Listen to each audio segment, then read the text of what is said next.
so that we will start. Yeah, it just takes 5 seconds for it to go live, so I just click the button. Okay, we can start. Okay, we're live. So, are we live? Yes. Assalamu alaikum wa rahmatullah. أعوذ بالله من الشيطان الرجيم بسم الله الرحمن الرحيم ربنا ظلمنا أنفسنا وإن لم تغفر لنا وترحمنا لنكونن من الخاسرين ربي أني مسني الضر وأنت أرحم الراحمين لا إله إلا أنت عليك توكلنا وأنت رب العرش العظيم حسبنا الله ونعم الوكيل نعم المولى ونعم النصير غفرانك ربنا وإليك المصير اللهم علمنا ما ينفعنا وانفعنا بما علمتنا وزدنا علما وأرنا الحق حقا وارزقنا اتباعه وأرنا الباطل باطلا وارزقنا اجتنابه وصل اللهم على محمد وعلى آله وأصحابه وأتباعه وسلم والحمد لله رب العالمين. Moderator, microphone is yours. Right. Bismillahirrahmanirrahim. Assalamu alaikum, everyone. Last week, we had all started reading and discussing the 8th word, and we had a really lovely discussion, alhamdulillah. Inshallah, today will be the same. I think just as a quick overview, we can read from the very beginning just to hear and comprehend the story as a whole, and then we can continue our discussion from where we left off, inshallah. So I'll start from the beginning of the 8th word. In the name of God, the merciful, the compassionate. God, there is no God but He, the ever-living, the self-subsistent. Verily, the religion before God is Islam. And these are from verses chapter 3, verse 2, also in chapter 2, verse 255. And verily, the religion before God is Islam is from chapters 3, verse 19. And inshallah, this 8th word will be a means for us to really understand what these two verses mean for us here and now, inshallah. So the author began saying, if you want to understand this world and man's spirit with the world and the nature and true and value of religion for man, and how the world is a prison if there is no true religion, and that without religion man becomes the most miserable of creatures, and that it is, O God, and there is no God but God, that solve this world's talisman and deliver the human spirit from darkness, then listen to and consider this comparison. And as you might recall, last week we discussed the many ways in which we as humans may experience this darkness and how we are in need of a solution to it. The story goes, long ago, 2 brothers set off on a long journey. They continued on their way until the road forked. At the fork, they saw a serious-looking man and asked him, which road is good? He told them, on the road to the right one is compelled to comply with the law and order, but within that hardship is security and happiness.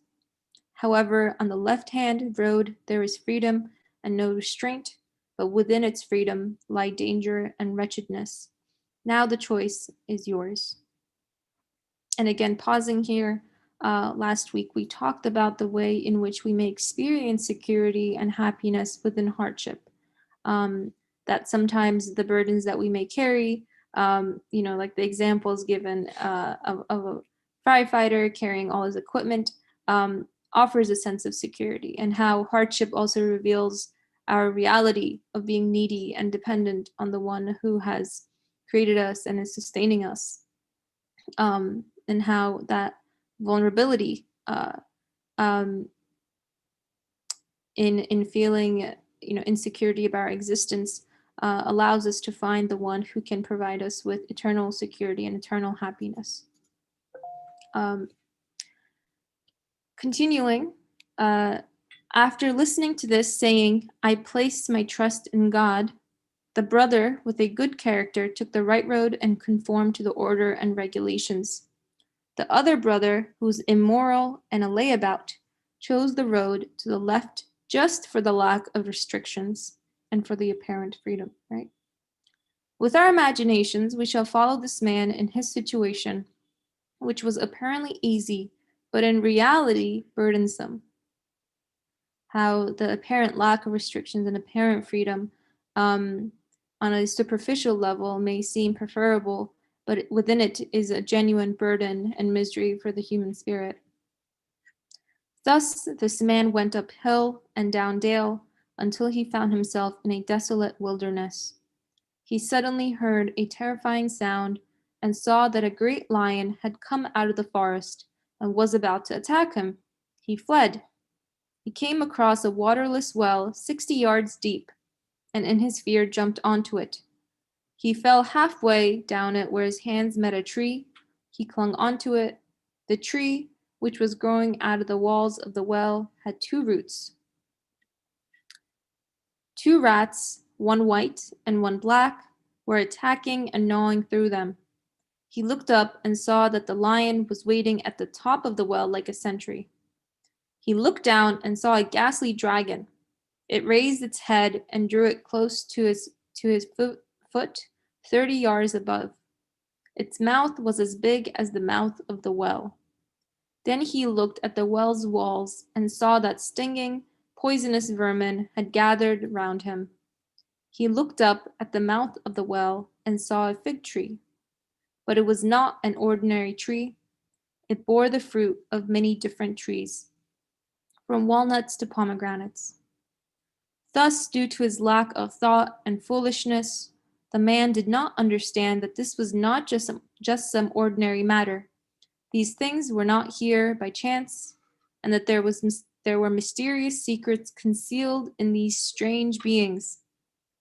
And he did not grasp that there was someone very powerful directing them.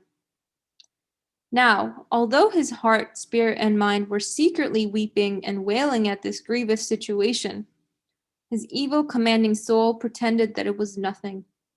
It closed its eyes to the weeping of his heart and spirit, and deceiving itself, started to eat the tree's fruit as though it was in a garden, but some of the fruit were poisonous and harmful. Almighty God says in a divine hadith, I am according to how my servants think of me. And this is where we left off from last weekend. We at this point of story, we are following the choices and experiences of the brother who chose the road of lack of restrictions. And he's chased by a lion, then he falls into this well, and there are 2 roots in the wall of the well, and 2 rats, one white and one black, who are kind of biting away at these roots that he's holding on to. And below him is a dragon, and the walls are poisonous. And amidst all this sort of almost misfortunes or extraordinary experience, he sees a fig tree with various fruits. And despite the clearly extraordinary nature of what he's experiencing, he kind of just tries to eat the fruit and ignore the state of his own self. And I just wanted to comment here that I think there are situations in which I may find myself faced with all these different events, and it seems like everything's out to get me, right? There's a metaphoric lion chasing me. There's a dragon under me. Nothing's going right. And I can ignore the nature of these events and just say that this is normal life and this is how life goes on. But there is also meaning there for me to read and messages for me to take away if I choose to look at it that way. So I think, the situation of this brother is the situation I find myself in when I reduce events to just events and say that there's nothing beyond them. There's nothing there for me to take away from it. There's nothing there for me to really question and inquire after. Even though I see that I'm unhappy, even though I may see that my human expectations are not met and they are not content. And last week we talked further about, we heard some different thoughts and comments on how to understand the hadith of I am according to how my servants think of me. And so this is where we left off, and here I want to continue and also see where the other brother, what the other brother experienced, right? So the text continues and says, "Thus through his foolishness and lack of understanding, this unhappy man thought what he saw to be ordinary and the actual truth. So that is the way he was treated and is treated and will be treated." It's almost as if, we read this story and we just take it at face value. Clearly, the author of this story would be trying to communicate something to us, speak through metaphor, speak through the sort of fictional tale. And sometimes, fiction is the avenue through which truth is communicated most explicitly. And so it says, so this is the way he was treated and is treated and will be treated. He neither dies so that he is saved from it, nor does he live. He is in such torment. Now we shall leave this ill-omened man in his torment and return so that we may consider the situation of the other brother. Before we go to the other brother, the sentence is really interesting to me, and he neither dies so that he is saved from it, nor does he live. He is in such torment. So the situation in which, even death would be preferable, or a result, just an ending of the experience would be preferable, but being in a sort of limbo, I guess, in which you can neither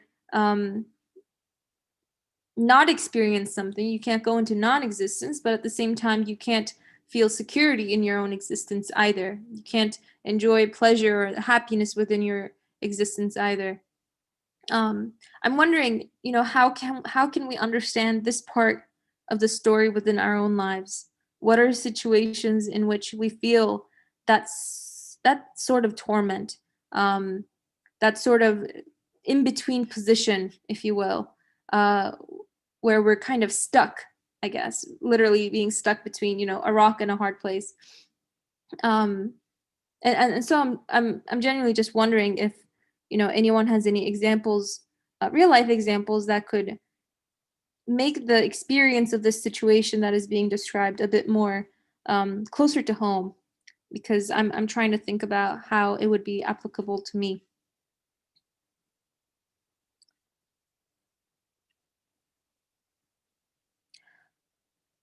I mean, one thought that occurs to me as I'm sort of thinking out loud is that,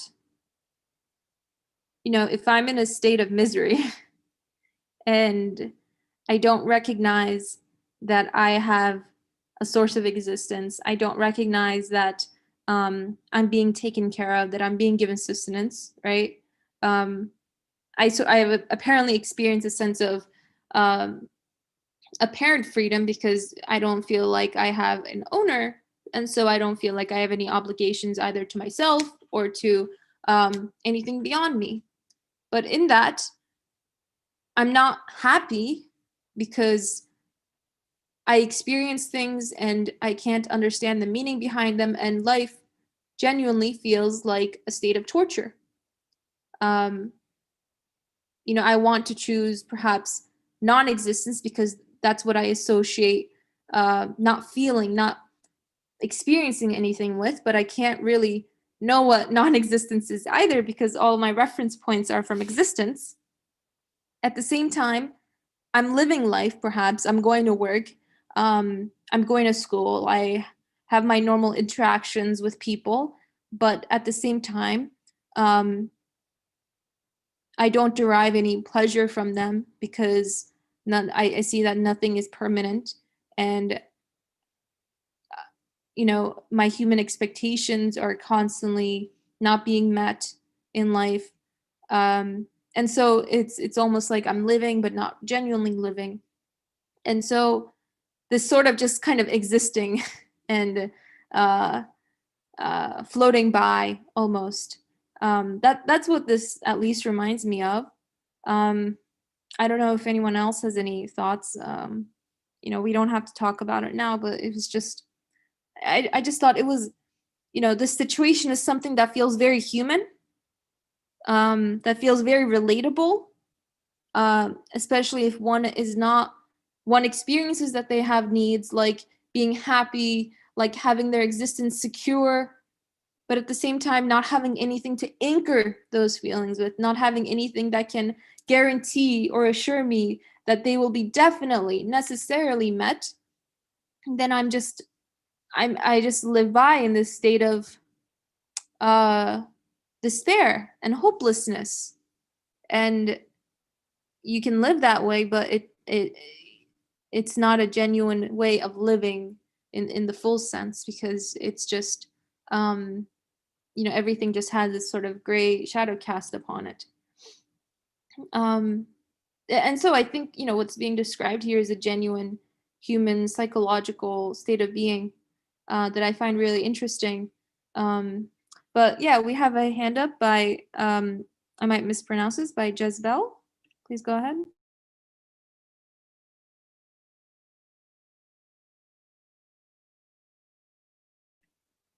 You can go ahead if you'd like to speak. Oh my goodness, I was talking. I didn't realize I was muted. I'm sorry. Walaikum salam, everyone. I was just listening to you, and I'm a parent. My son is almost 5, and when you talk about this desolation, I feel like as a parent, I've experienced it a lot. And that when you first asked the question, I'm losing touch with the exact point I wanted to make. But for instance, the way that I parent my child is reflected to me in the way that my child behaves. That's a simple way of putting it. So, and he's an innocent. He's too small for me to put blame on him for his actions, right? So if he's doing something that I don't like, that's reflective of my parenting more than it is reflective of him as a person or as a being. And if I want the behavior in him to change, I have to change my behavior first. And I know that on a logical level, but on the level of feeling, when I make the change, I just want my baby to respond immediately by being better. And there's always this period where I'm putting in better behavior and I'm not seeing it reflected yet. And I have to be faithful that the actions that I'm taking will have a response in his behavior, or else I would just give up and be desperate and unhappy as a parent. So I feel like kind of like the moments that are being described in the writing, and also what it is that you're touching on, when you have to keep doing good, but the good's not coming back to you, or you're not seeing the result, or the result is so small that you're not able to notice it, but you have to keep going. You have to have faith. You have to have hope in it, or else you're just going to be stuck in the same spot. As soon as we started reading this, I was like, oh, this is just like parenting. If you give into the tantrums, it's going to be a tantrum for the rest of forever. And if you make the decision to change your behavior, you have to do it for a while without anyone congratulating you. Your child's never going to say, oh, good job, mommy, for changing the way that you decided to parent me, at least not as a child. So that was the first thing that came to mind when I was listening to you and also reading through the words here.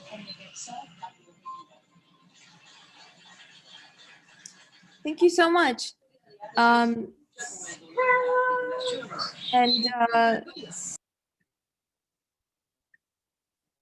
Just looking at the comments. Shahira, thank you. Would you like to read your comment before you leave, or if you have to go right away, it's okay?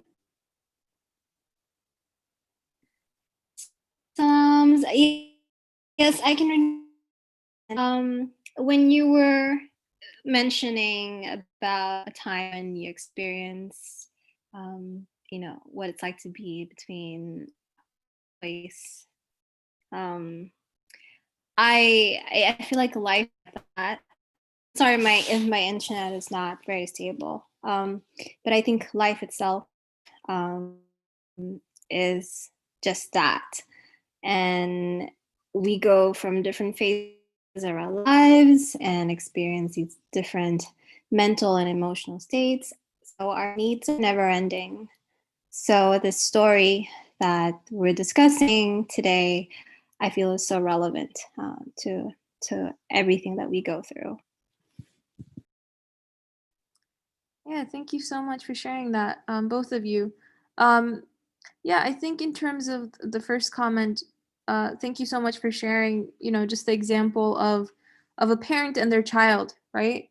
The expectations, and that can be sort of universalized to any relationship that we have. The expectations we have in our relationships, we want them to be met, but usually it's disappointment and frustration when things don't go as we expected.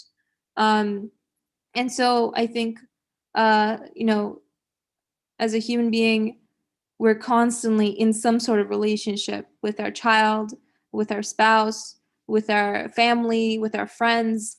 And these relationships constantly reveal to us that we have certain desires or expectations of how things should be, ideal situations. And but usually we're faced with a reality that doesn't match that.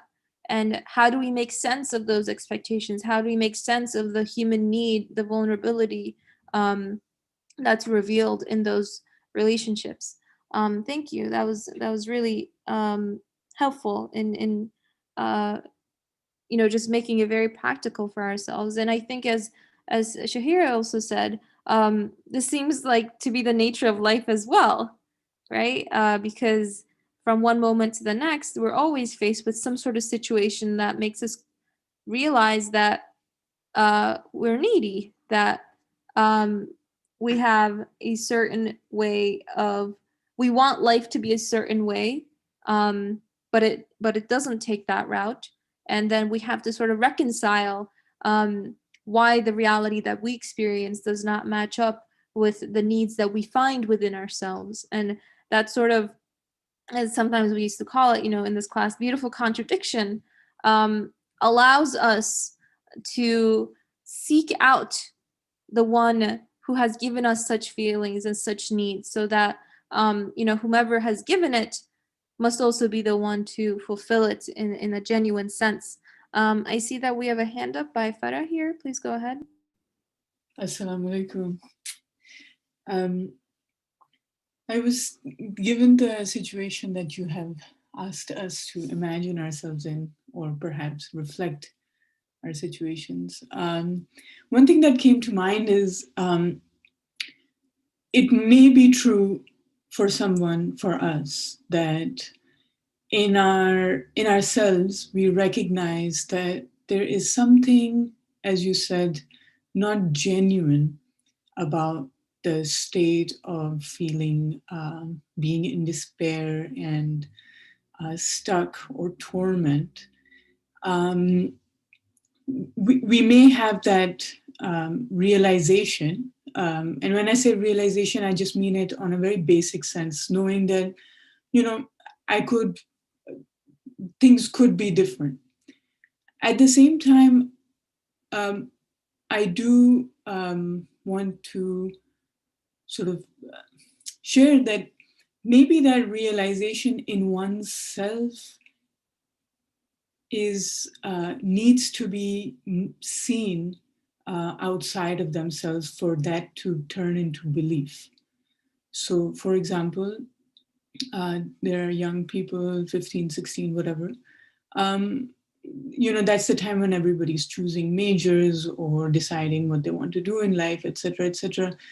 And while they may know that, okay, I have to have some sort of ambition, I want to have some sort of passion, that realization, I noticed, is not enough to get them to act on it. But when they do see an example in someone outside, whether they read about it or they know people when they see that being manifested outside of them in people or in creation, in whatever sense of the form, that is what becomes, to me, is a very critical point for one to realize that yes, I feel it in me, and I see that it is the opposite of this, or a release or freedom of it is possible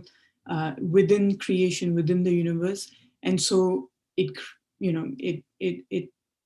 there's a new type of realization of the same feeling inside of yourself. So seeing it in some sort of expression outside of oneself, whether in nature, in people, in creation, is important. And the fact that these examples are also sort of sent as two, the fact that there is a brother who's in torment and then there's a brother who's not, is, I guess, is also another way of putting this. Thank you, Farah. I just want to ask a quick clarifying question so that I can better understand your comment. So I understand that you're saying that one, if someone experiences something within themselves, but then if they see a reflection of that expression or an expression of that feeling external to themselves, can you clarify like what feeling or what experience you're talking about there? Is it like the feeling of being in a state of torment, or a feeling of resolving that? Yeah. Just that part I was unclear. Yeah, exactly that. Like the feeling that this is not genuine, and that there must be some way of solving this, or getting out of it,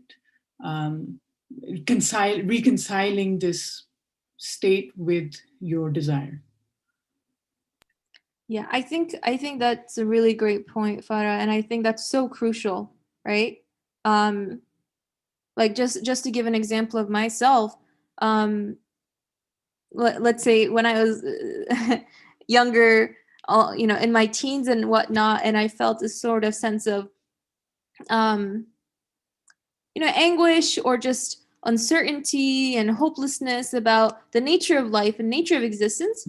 I think it was so important for me to be able to see a variety of expressions of that in other people. So more often than not, I saw that, people that I thought were much older than me in their 50s and 60s were still experiencing that same anguish. They hadn't resolved it. And that felt like a sort of betrayal to me, because I saw that, okay, well, they've experienced it, but apparently they're still experiencing it. And does that mean there's no resolution? And that kind of plunges you into a deeper hopelessness, because you see that, apparently, again, people much older or farther down life have not been able to resolve it. And that makes it seem like, okay, well, this is it then. This is just the nature of life. But seeing examples of kind of resolving that, being in a state of contentment, just seeing someone being secure in their existence, in the way that they behave or in the way that they speak, even those external examples, offers a kind of, at least at the very minimum, it piques your curiosity and says, there's these two different types of people. One of them, I see they might be, I've seen this of like world-class famous philosophers who were like, maybe like 92 years old, and they came and visited us and we talked with them. And I remember someone asked them about what they thought about death. Were they able to resolve this question of death, the fundamental human question of fearing death and whatnot. And the answer they gave was just kind of like a shrug, and within just like their demeanor, I saw that they were not content.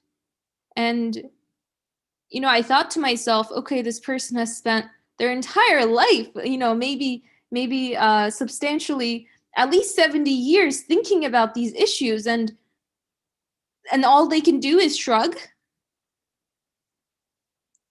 And And that offers you a certain vision of how one path in life goes.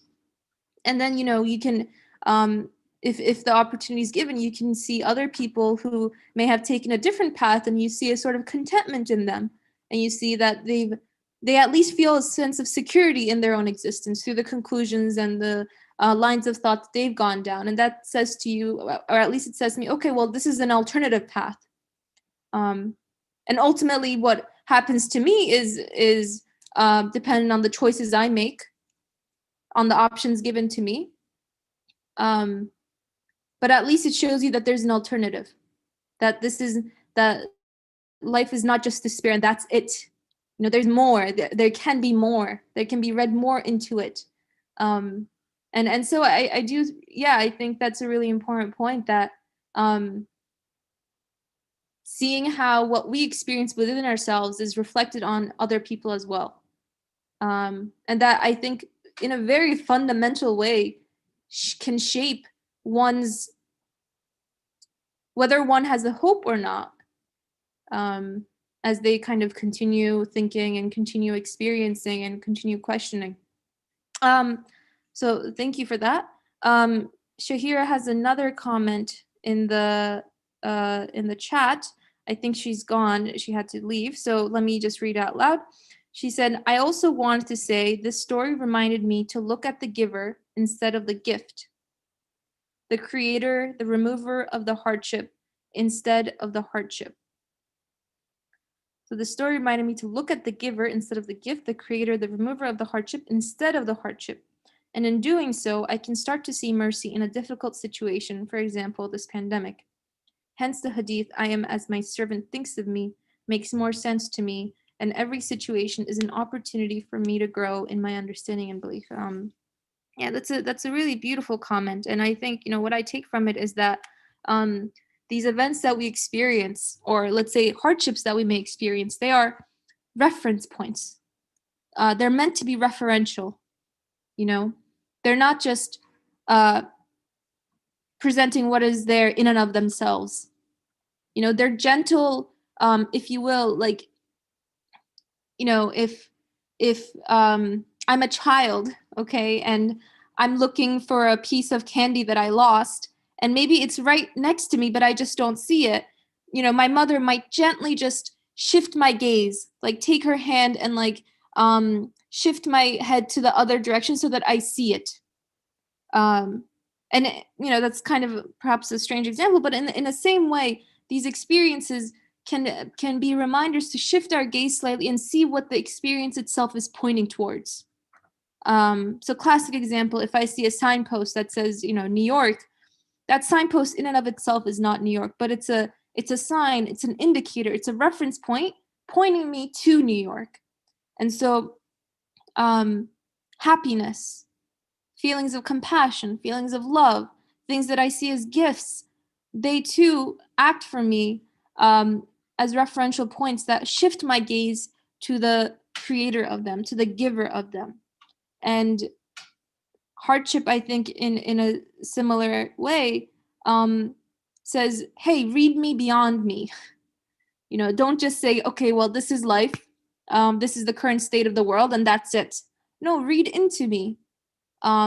Read me like you would read a letter. You don't just look at the letter and the envelope and never open it. No, you see that it's a letter. It has a message enclosed within it, and you hurry to open it up, and especially if it's not bills, which is usually the case, but a letter from a friend, then you're excited and you want to see what it says, and these various different experiences are letters to us. I would say love letters to us from the divine, from the source of existence. Okay, thank you. That was really lovely. I'm going to leave this as an open question again, if anyone wants to talk further about it, that this sort of human psychological state of being in torment. But let's move on and also see how the choice of the other brother, what experiences it led him to. So the text says, Now we shall leave this ill-omened brother in his torment and return so that we may consider the situation of the other brother. This fortunate and intelligent person went on his way, but he suffered no distress like his brother. For due to his fine morals, he thought of good things and imagined good things. Due to his fine morals, he thought of good things and imagined good things.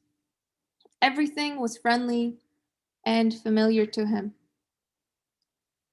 And he did not suffer any difficulty and hardship like his brother, for he knew the order and followed it. He found it easy.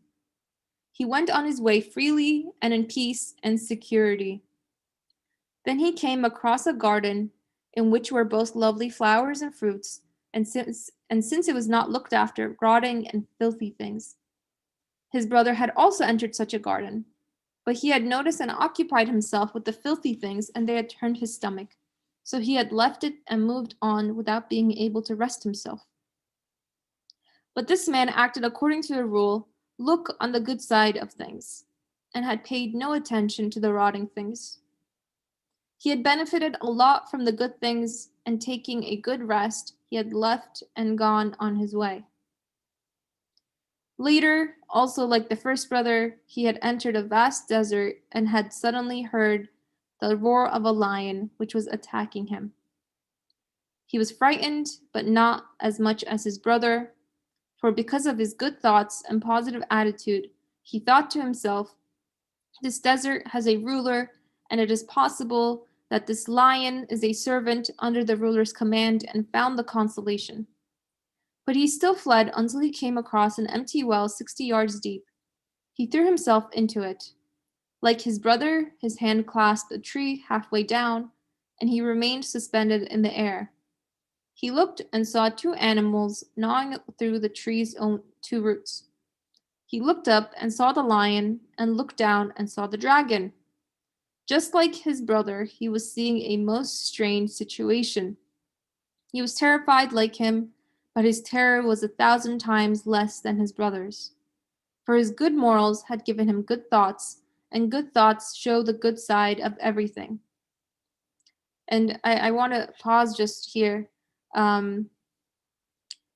So this other brother seems to be within the same external environment, right? He's, in a sense, he's within the same environment that his brother is in. He goes to a garden that the other brother had gone in, but what they see are two vastly different horizons. What they see are two vastly different images. And I think it's interesting that just in right before the page before, if we go back, it says, but this man acted according to the rule, look on the good side of everything, and had paid no attention to the rotten things. He benefited a lot from the good things, and taking a rest, he had left and gone his way. So I think there's one way of reading this, and one can be skeptical and say, well, this is just saying be optimistic. And optimism is not rooted on anything concrete, It doesn't mean that reality is really good. It just means that you're trying to find a good, or you're trying to find the good in things. But I don't think it's just that, because I think that would be a reductive understanding, because it's saying that there were, in fact, lovely fruits and flowers in this garden. The good things that he saw were genuinely there. It wasn't just that he was projecting his own optimism onto it. Rather, looking on the good side of everything gave him a holistic view, gave him a view that accounted for the good that was actually there, for the reality that was actually out there. And I think that's an important distinction, because, again, a reductive reading would just be like, oh, okay, so, be optimistic and live life. But I think that's not quite right either. I think there is an extent to which, and I'm trying to understand this, so any help would be great. There's an extent to which the approach, our mindset changes the way in which we experience reality in a very, very real sense. And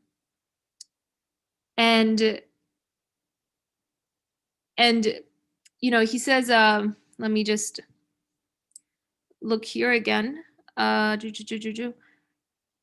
his experience one was that he was free and in a state of peace and security. Things were friendly to him. Oh, right. It says he thought of good things and imagined good things. But I don't think this imagination is imagination in the sense that we understand it. Rather, because he was in a state of peace and security and knew that he was being taken care of, you know, he took the path of order and morality and law. He knew that things must be good. And so he had no difficulty in seeing the good that was actually out there. But I see that we have a hand up, so please go ahead. I had two things I wanted to say. The first thing I wanted to say, I've got a window open with the same text as you, but there was that line that the wiser brother said when he meets the lion, and he says, I can't find it, but he assumes that the lion is subservient to someone. And that was such a big point for me. Like, for instance, if someone is attacking you and you realize that that person is also powerless before God in the same way that we all are, I feel like that sort of takes the sting out of feeling like you're in a weak position. So that was a small point I wanted to make. And then the other one that just struck me, not so much about the content of the writing, like maybe I'm not making the same point as the author, but I garden, I love gardening. And the idea of being disgusted by rot in a garden is hilarious because rot fertilizes. Rot is necessary for growth. Rot and decay feed into new life. And as you're talking about the difference between maybe like optimism and pessimism, I like to see myself as a realist. The pile of rot might stink, but in reality, it's going to yield more growth. And it brings me back to what we've talked about in previous classes about knowing the truth. When you know the truth about a thing, even if it is offensive to your senses in one way or another, you can still appreciate its real value. So maybe that's not something that the author was trying to touch on in this writing, but it was just something that occurred to me as I was listening to you read. Thank you. Those are really, I think, important 2 points. Yeah, I think the first one that you touched upon in terms of the lion, right? I think again, it's saying for because of his good thoughts and positive attitude, he thought to himself, this desert has a ruler, and it is possible that this lion is a servant under the ruler's command. But it's not him like projecting goodness onto the place. It's the fact that he has the conviction, he has the confirmed belief that the land, that the domain that which he's operating within has a ruler. And so it's a very reasonable expectation of his that the lion that he comes face to face with is also under the rule and law of that same ruler. And I think within that thought, within that feeling of security is the genuine freedom that he experiences. You know, within the apparent restraint of law and order, he experiences a sense of ease and freedom and consolation, because he does not tremble before every new foreign thing that comes before him. Right? He says, just as I'm acting under within the land of a ruler, so must this scary, fearsome thing that is that I face before me. In terms of and we can talk further about this. In terms of the second point, I think that's really interesting. It brings up the question in my head of why do we see what we see as bad? What is our criteria for determining what is good and bad?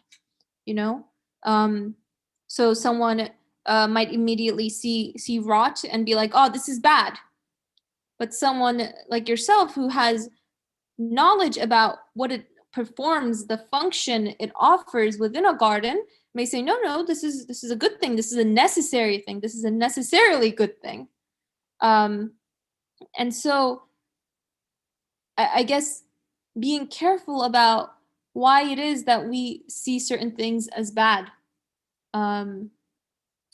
So again, thank you again for those two comments.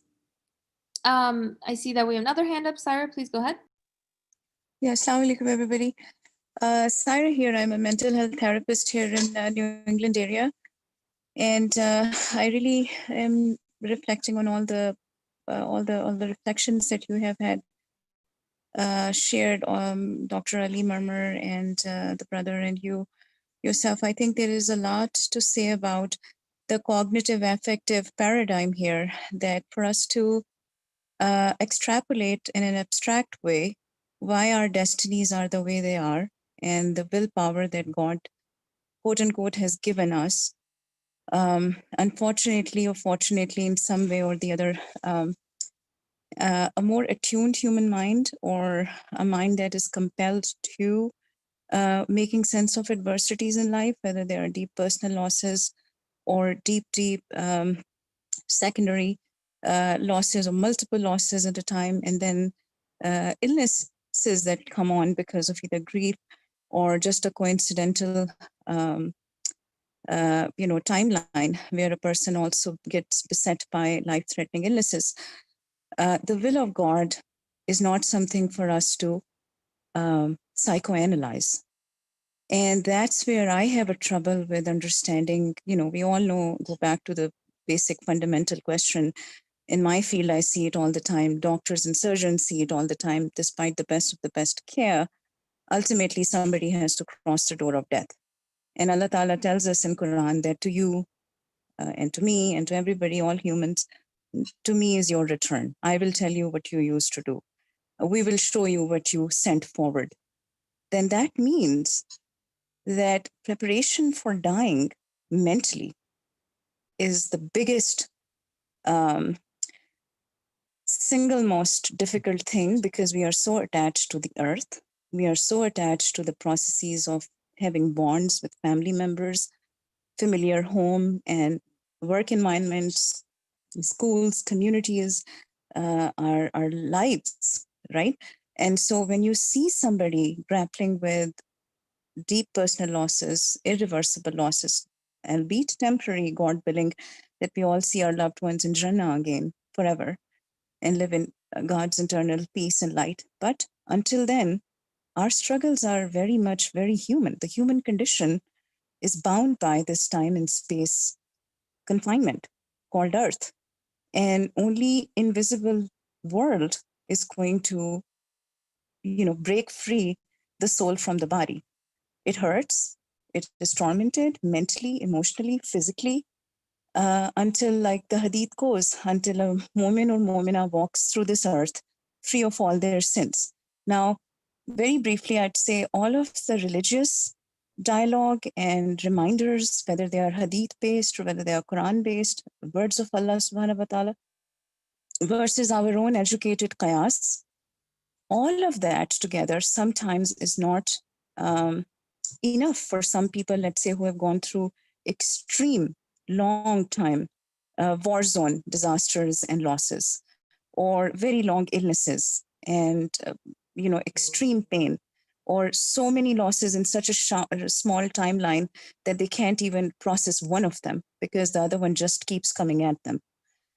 My question to all of you is for you to maybe help me understand is that when we are abstracting why things are happening, when you are saying that take it as a rotting material that has to happen and rot is good, I understand that from a physiological, biological processes point of view, from life sciences.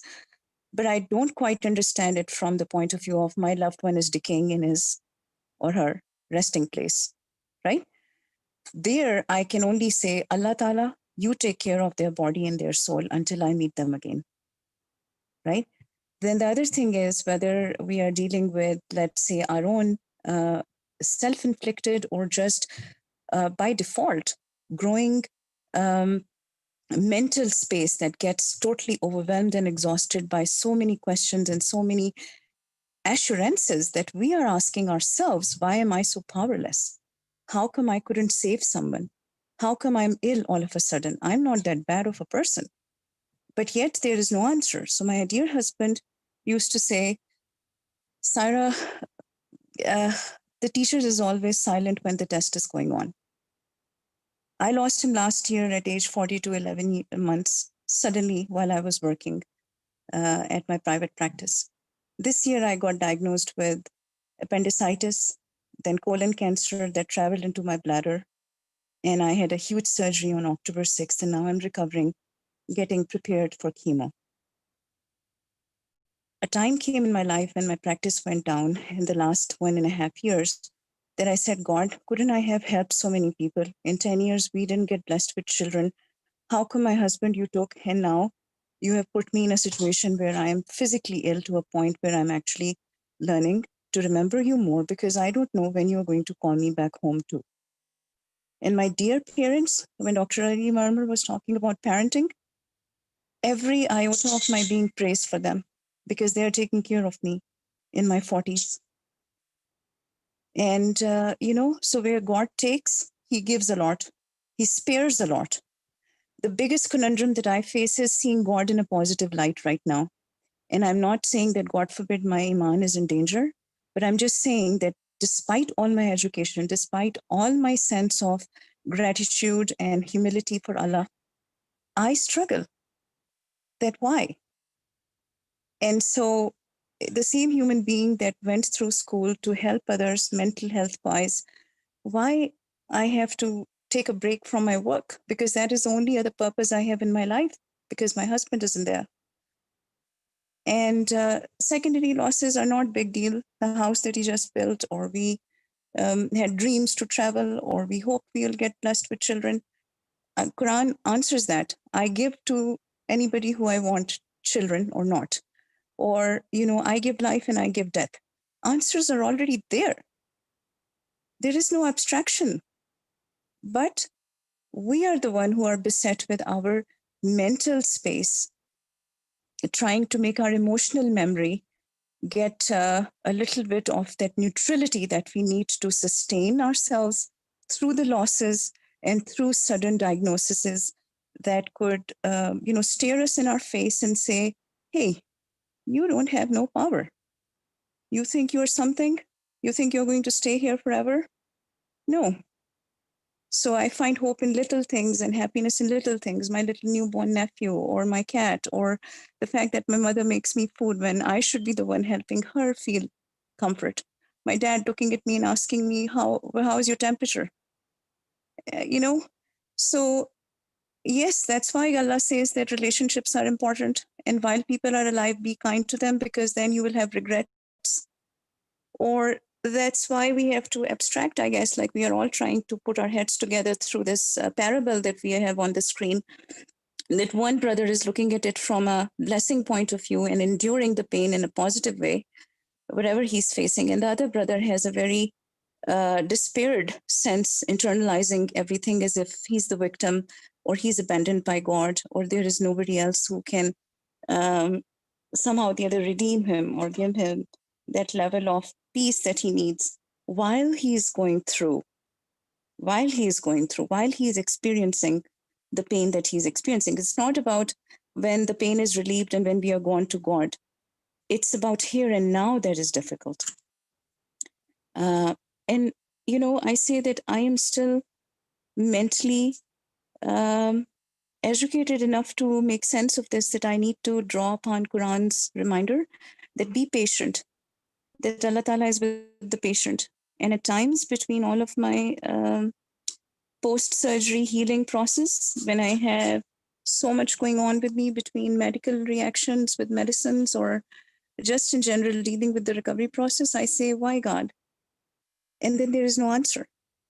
The signs are there. I got through with so many good spiritual groups, women groups and co-ed groups. And I didn't want to join any grief groups for a reason, because I said, I don't want to sound like to other women that I'm breaking apart. I want to draw upon spiritual strength so that I can get ready for the spiritual realm that I might enter anytime. And so the world and from my work field, I think the cognitive affective senses that God has given us, the ability to use our akal and our feelings is very, very, very hard to unpack from. That's the biggest conundrum, I think, that seeing God, Allah Ta'ala, in a positive light as the Redeemer, as the person who frees us, as somebody who will eventually hold us in his grace when we are absolutely ready to just get broken into, literally like petrify into a million of pieces. And so I feel, in my humble opinion, that abstraction sort of doesn't do full justice with God's omnipotence in terms of our mind trying to pretend that it is what it is, and I'm going to see it in this way. And so everything is kind of at least a little softened. I don't know, you're welcome to criticize or tell me if I'm wrong, or tell me that if this is some line of thought that is perhaps making sense to some of you.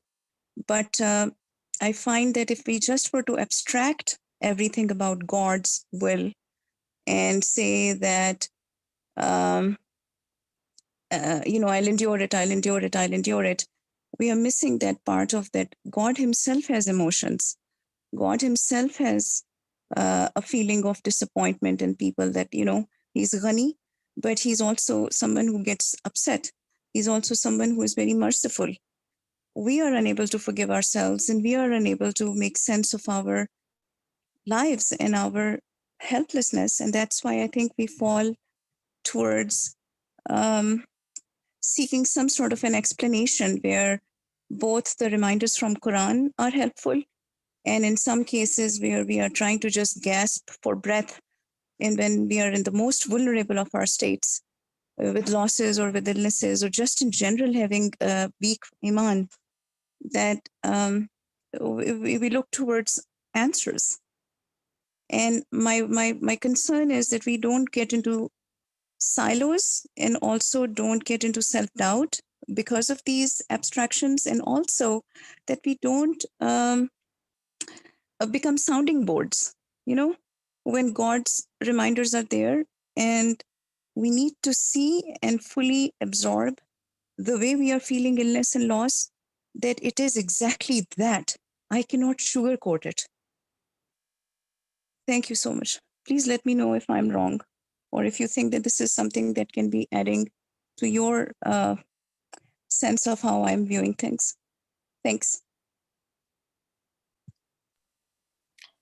Thank you, Sister Sire, for really openly and bravely sharing your experiences and feelings and state of being with us. I think it's like all of what you're communicating to us is so human. And one of the points you raised about here and now is so fundamental of how do I make sense of my situation here and now in this very moment, because this is the very moment that I'm experiencing. These are the feelings, these are the thought processes that I'm undergoing. So I wanna open the floor and see if anyone else would like to respond to what you've said, share further reflections, or just share any comment about this, because I think this is important. Thank you.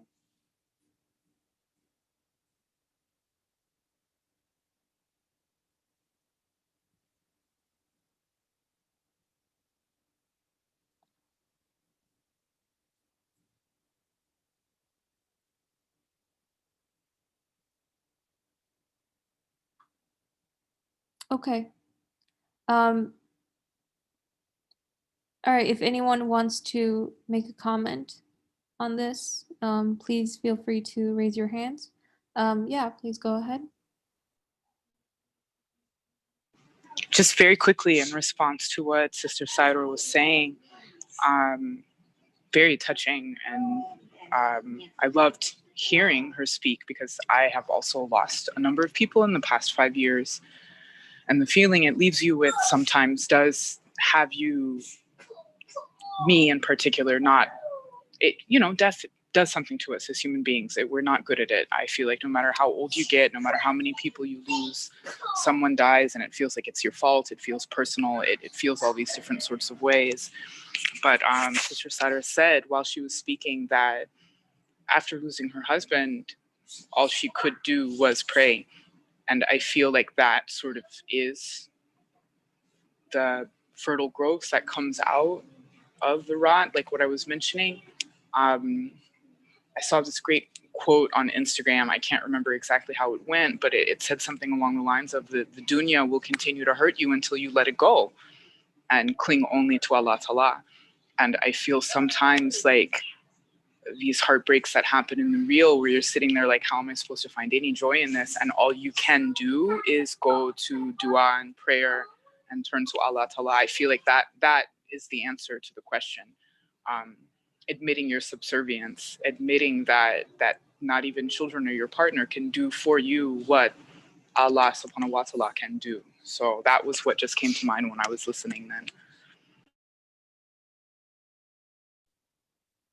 Thank you. And I think we had another hand up by Tolu. Would you like to speak? Hey, salams. First of all, Sister Zaira, thank you for sharing. I really honestly don't have the words to express like my feelings with regards to what you shared and what you're going through. And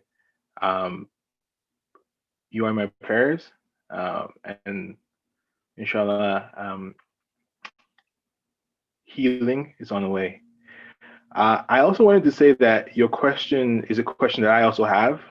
I honestly don't have an answer to that question, and it's one that honestly I think about a lot. It's like, you know, we were given the feelings, the emotions that we have were given to us, and so, you know, when something heavy happens, and like you said, when multiple heavy things happen back to back, you know, it's really hard to start being like, okay, well, God will take care of it, or this or that, or like even if you know you've had all this training and you're generally, your state of mind is normally able to rationalize that when something really heavy happens, it's hard to go there.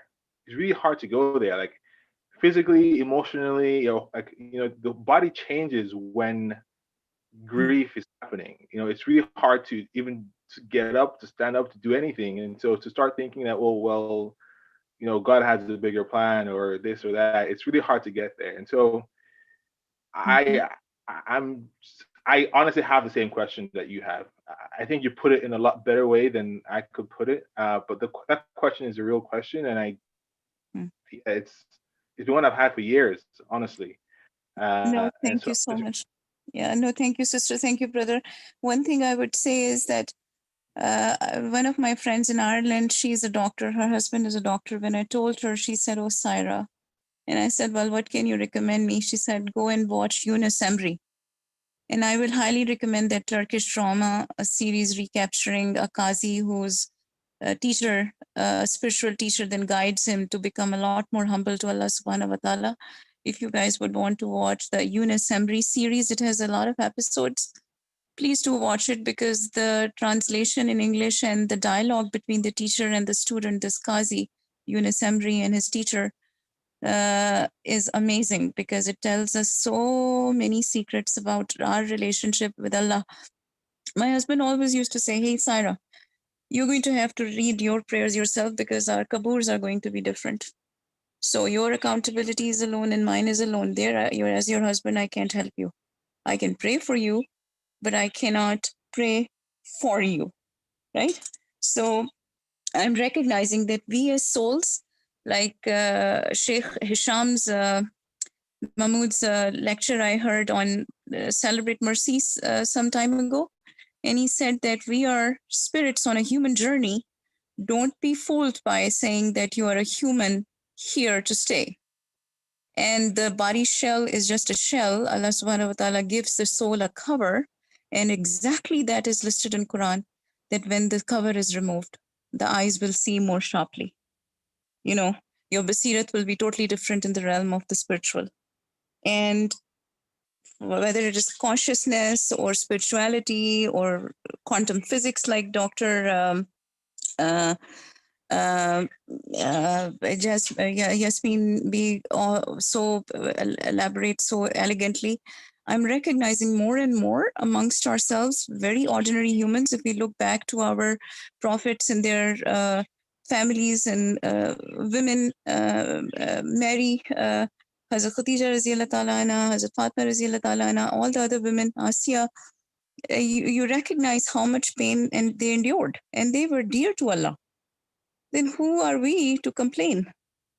Even though it is very hard not to complain, because that's my human powerlessness that makes me speak to Allah like that. Allah, why? But on the other hand, I think Allah is really trying to invite us into that level of fortitude that your mind and my mind just can't believe that I can reach. Because up until now, life was very comfortable until I had losses and until I had calamities of illness. And then I start saying, Inna lillahi wa inna ilaihi raji'un, to reaffirm my own faith. To God I belong and to God I shall return. I will return, I must return. There is no denying that. And so at my age as an adult woman, I recognize that there is a lot to develop in terms of our relationship with Allah. The hardest thing is we don't directly get talked to by him. The hardest thing is that he doesn't give us answers in terms of science. And honestly, I became so scared of even asking for science, because the Quran is filled with, for the disbelievers, if they are still not happy and they still want science, then I'm going to punish them in hellfire. So I've even stopped myself from asking to Allah that why, because that is such a stupid question. You know, he designed this world to be a testing ground. I need to accept it with full surrender. And that's hard as a human being, because we think we are alive and kicking and we can get things accomplished and we can make good in this world for a very, very long old age time. And then maybe, you know, natural decay of bodies, wear and tear will take us towards death. But it's not like that. When I experienced my husband suddenly passing on and no rhyme or reason, I talked to him at 11 a.m. and at 2 p.m. and I said, I'll be home by 7. And when I got home and I saw him there, I said, what happened to you? I left you home, the most safest of all the places. And my dear parents would still tell me, be grateful to Allah, because he was quietly and respectfully taken in his own home, rather than half an hour ago when he was driving back from his IT place, where he got his laptop fixed so that he could be ready for Ramadan. This guy, he is so close to Allah, so close to masjid, so close to all the religious obligations, that I know why Allah took him, because he's dear to Allah. And maybe he didn't want, Allah didn't want him to see his wife's suffering this year with multiple illnesses and COVID, appendicitis, appendix surgery, sepsis, then sudden diagnosis of colon cancer, advanced localized. The point is, and we didn't get blessed with children in 10 years of our marriage. So the idea is, as a woman, if I look at my life in the last 10, 15 years, I say, Subhanallah, Allah Ta'ala, you told me that how powerless I am. And so at least my afterlife and current life don't make it a burden for my soul and my dear family, and make way for me easy so that I can reach you the way you want me to reach you, the way when you're happy with me. Because my mind, I can't understand how I can keep you or myself in a state of that, that Allah is razi with you and you are razi with Allah. Because I'm so afraid and so shook up with all the losses and illness that is literally sipping my life out of me. I was never bedridden and now I am. If you were to tell me to put the world from one corner to the other, I would do it. people were afraid of me that Saira is going to speak her mind. But now I'm recognizing the humility that God taught me, the the gratitude for every little thing, even being able to go and pick up a glass of water for myself or go with dignity to the bathroom by myself. And so I tell you, brothers and sisters, that it's real. Yes, we should abstract it just for the sake of giving our mind our brain some ease to breathe, because otherwise this is so exhaustive to find an answer. It's so exhaustive that with all my knowledge of 20 years and life experience and clinical experience and research experience and observing other people go through plights, I'm recognizing that unless and until we don't go through it ourselves, we will never fully appreciate the depths of sorrow and what it teaches us, and the depths of fear. And there too, Quran tells us, Allah Ta'ala says, I'm going to test you with something of fear, of hunger, of wealth losses and personal losses, to see who is going to be having the best tawakkul. So now, relatively, subjectively, how can I say what is my level of tawakkul? That's what makes me afraid of Allah. That am I good enough in your eyes for at least the afterlife? That you're going to put me in a better place? Because right now I feel pretty miserable, God. And it's almost like I'm talking to him as if he's my only savior, other than the blessing of my parents he has kept in this world with me to care for me. So no, thank you so much. I'm sorry I went on and on, but you're absolutely right. The question comes to mind. My only advice and personal experience related insight would be, please do not ever, and I know you will not, but don't ever put your iman in a state of, God forbid, totally losing. Like, we can get frustrated, yes, and Allah knows. Nabis also used to get kind of like, when will Allah's help come? But shikwa has to be still with respect. It can't be that, oh Allah, you're bad, or you're cruel, or you're mean, or God forbid, like that. Because there are some people who then turn atheists. And may I die before I become somebody like that. Because I want to make sure that Allah Ta'ala finds me believing in his mercy always. Thank you. Thank you very much, Sister Saira, for sharing your thoughts and your experiences and your feelings with us. This is all extremely valuable, really. Thank you. And, I think I want to.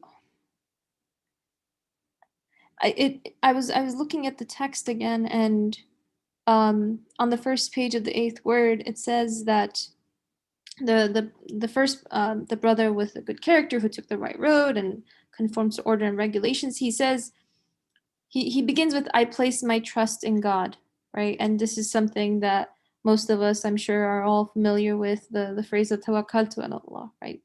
Tawakkul. And this is something that we hear all the time. And of course, as we hear from Sister Saira, experiencing things is on a very much different level than just kind of talking about it or discussing it. I mean, just experience is, having an experiential understanding is on a wholly different dimension. But I wanted to ask, given this very real and genuine discussion that we're having, like, how can we understand this meaning? What does it mean to trust in God? Is it just something that we say because we're Muslims and because we know we should, that we ought to trust in God? Is it just something that we say because that's what we've been taught? Like, how can we develop this understanding of what does it mean to trust in God? What does that mean? And I'm interested in hearing, and this phrase, he begins with it, and I think it impacts the journey that this brother takes on, and how he experiences things. And it seems like on a very practical level, this is something that maybe we should all be thinking about. And so I just want to ask the question to everyone: what is the meaning of trusting in God? How does one develop such a trust? You know, how am I to develop such a trust with a firm conviction, by saying that, yes, this is my conclusion, this is necessary, it must be so, because otherwise it can become just this phrase that we want to cling on to, but does not really provide us any sense of comfort or assurance or security, and we seek that security. So again, I want to leave the floor open for any comments that all of you might have on this, because this is a question that I when I returned to this text and I was thinking, okay, I'll be moderating this week, what should we talk about, it just kind of captured my attention that this phrase, I'm not sure we discussed it very much last week, of trusting in God, something that is so prevalent within our communities, within our on our tongue, but how can we decipher like an understanding of it that really deepens our conviction and deepens how we experience the meaning of those words in our day-to-day life. So I'm interested in what any of you might want to say on this. And we have a hand up. H. Beza, please go ahead. Assalamualaikum. And thanks to everyone for sharing their thoughts and comments and feelings so far. I just had a thought regarding the last question that was shared in relation to everything that's really been shared as well. And that being how this person who finds himself in this particular situation kind of goes through what I call a 3-step, maybe vaguely a 3-step stages to get to where he is, and I'm oversimplifying this for my own sake, but feel free to chime in or add on to it or modify it. But it seems like at first the human being the traveler within this universe first must have these questions, and these questions being something so innate to the human being. So it's not like I have to ask myself what are my questions, but rather or try to come up with them, but I find myself saying, why am I here? Why is it that I'm experiencing this? What is the purpose of this? Is there a purpose of this? How can I make sense of this in a way that is true to my reality?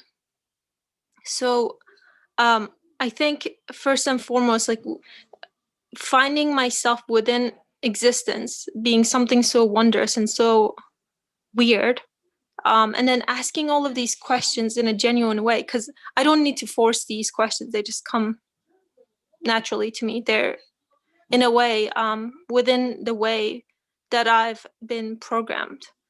And then from those questions, then I must investigate. And that includes investigating myself and the universe. And so I roughly call this stage 2 of the oversimplified steps in my mind. And in that stage, then I look at the universe and I see, or I try to understand how things are coming into existence or how things are existing.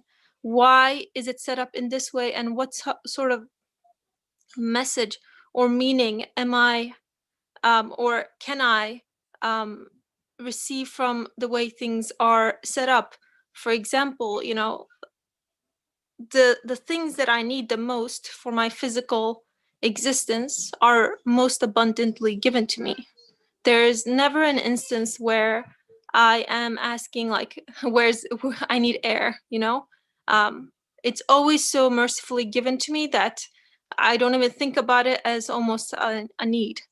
And starting from things that I most need being most abundantly given to me, and then kind of changing the level of how much things are giving kind of changing as I kind of go down that need pyramid of needs, just just physically speaking, as just an example.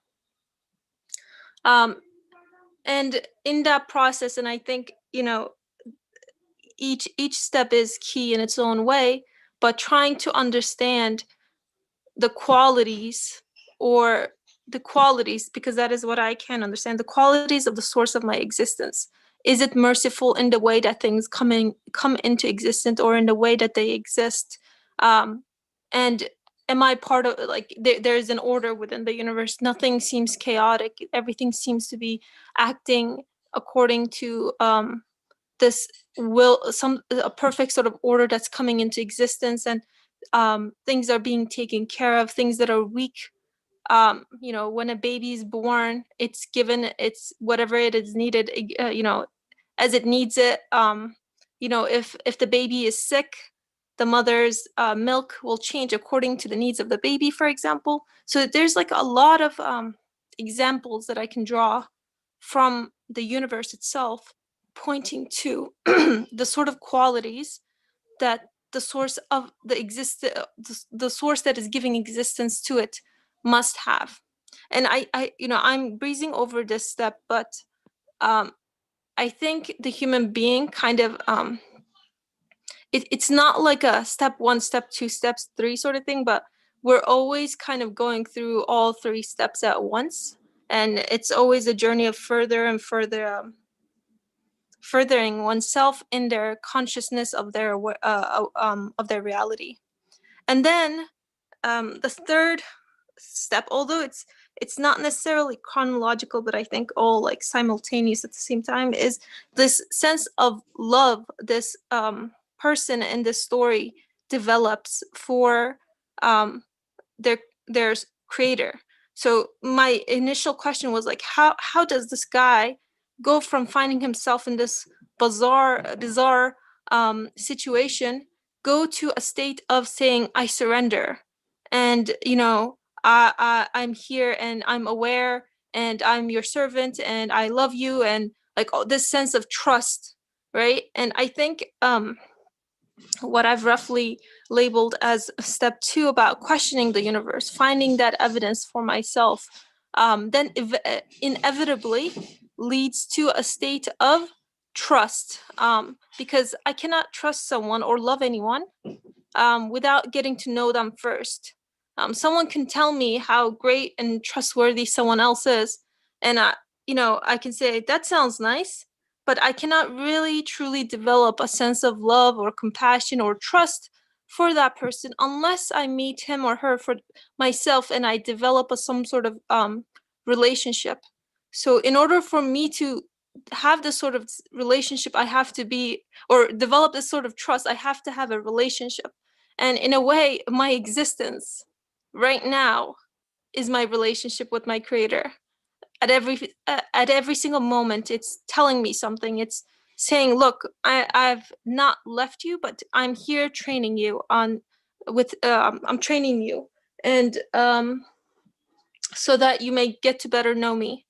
And I think, again, I've oversimplified these things, but I think that it is it is both necessary and essential to become aware of just these questions that one has within oneself, and to genuinely question, like, how can I make sense of this situation that is happening to me, that is completely out of my control, and that causes me discomfort, or that causes me this or that feeling, or whatever the case is. And I think that's the human journey that each individual is going through right now. So so yes, that's the abrupt end to my thoughts. Thank you. Thank you very much, H. Beza. As a even more general and quick outline of what you were outlining. So you've outlined 3 stages, right? The first stage of finding myself with very human questions that are just intrinsic to me. I don't ask for these questions, but I find myself with them. And the stage 2 of inquiring, interacting with the universe, interacting with everything around me, trying to read the meaning behind what I apparently see as the mundane, right? And in that stage of inquiry is also a stage of coming into contact with the various qualities that I interact in the universe, whether that be beauty or mercy or loss, anything, anger, happiness. I'm always experiencing different things, and the experience of these different things impel me to question what their source is. And as you said, thirdly, that it's only through knowing someone, developing a relationship with someone, that leads to a love of that person, trust of that person, and that my existence fundamentally is my very relationship with my creator. My existence becomes the means, becomes the vehicle through which I come to develop that relationship. And thank you. I mean, that was I think a beautiful way of talking about what it means, and how one comes to potentially develop this sort of what is said in the text is trust in God. And I think there's a lot more that can be said about it. I see that we're a little bit low on time. So what I want to do now is I want to just finish reading these last few paragraphs, at least the part of the other brother's story. And we can talk about the parts, the discussion will have to be for next week, but we can think about it till that time. So let me just quickly read it so that we get at least a sort of conclusion to the story. So this brother, again, he was in the well, he saw the lion, saw the dragon, and he said, "These strange happenings are connected to someone. Also, it seems that they are acting in accordance with a command, in which case these matters contain a talisman. Yes, everything is happening at the command of a hidden ruler. Therefore, I am not alone. The hidden ruler is watching me, he is testing me, he is impelling me somewhere for some purpose and inviting me there. A curiosity arising from this pleasant fear and these agreeable thoughts prompt me to say, I wonder who it is that is testing me, wants to make himself known, and is impelling me for some purpose on this strange road." Then love for the owner of the talisman arose out of the desire to know him, and from that love arose the desire to solve the talisman, and from that desire arose the will to acquire good qualities which would please and gratify the talisman's owner. Then he looked at the tree and saw it was a fig tree, but it was bearing the fruits of thousands of trees. So then all his fear left him, for he understood that for certain the fig tree was a list, an index, an exhibition. The hidden ruler must have attached samples of the fruits in the garden to the tree through a miracle and with a talisman, and must have adorned the tree in a way that would point to each of the foods he had prepared for his guests. For there is no other way a single tree could produce the fruits of thousands of different trees. Then he began to entreat that he would be inspired with the key to the talisman. He called out, "O ruler of this place, I have happened upon you, and I take refuge with you. I am your servant, and I want to please you. I am searching for you." After he had made this supplication, the walls of the well suddenly parted, and a door opened onto a wonderful, pleasant, quiet garden. Indeed, the dragon's mouth was transformed into the door, and both it and the lion took on the forms of two servants. They invited him to enter. The lion even became a docile horse for him. And there our story seems to end. And I think there's a lot we can unpack from these paragraphs I've just read as well, but we can dwell on it, we can think about it and reflect on it, and inshallah come prepared next week to discuss it all together. I want to thank everyone for participating, for sharing your thoughts, for sharing your comments, and for just being here and listening as well, and just partaking in this discussion. Thank you very much. سبحانك لا علم لنا إلا ما علمتنا إنك أنت العليم الحكيم وآخر دعوانا أن الحمد لله رب العالمين. السلام عليكم.